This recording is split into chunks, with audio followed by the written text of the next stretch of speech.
bienvenue pour ce séminaire de validation de la cartographie des risques de fraude, le plan de maîtrise et le contrôle interne. Nous avons accueilli dans cette salle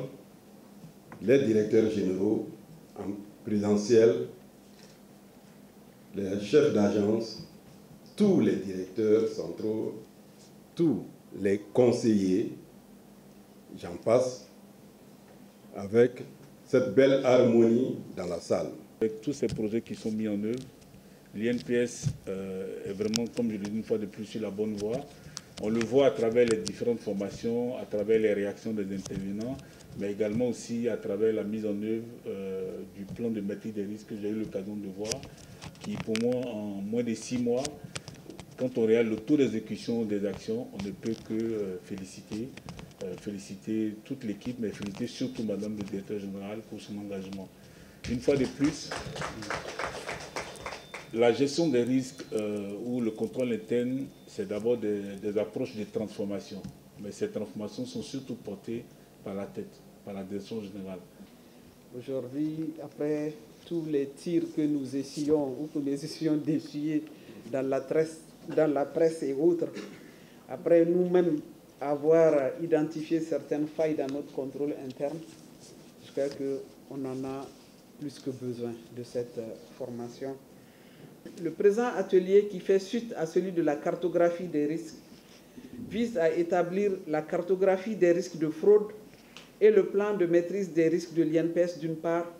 et d'autre part à déployer efficacement le dispositif de contrôle interne à tous les niveaux de l'INPS.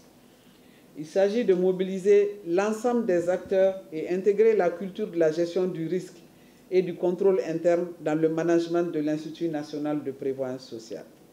Ensemble, vous serez appelés à valider les enjeux de la mission, inventorier les risques de fraude majeurs inhérents aux activités de l'INPS et de leurs causes, identifier les actions possibles de maîtrise des risques de fraude identifiés, évaluer et hiérarchiser les risques de fraude, élaborer le plan de maîtrise des risques de fraude, définir les indicateurs de suivi des fraudes et enfin réfléchir sur le dispositif de contrôle interne. Je voudrais lancer un appel à tous les partenaires sociaux à apporter leur précieux appui et leurs bonnes expériences à la réussite de ce processus que nous avons engagé. J'ai rendu compte à son Excellence Madame le ministre de la Santé et du Développement social qui nous félicite pour la démarche.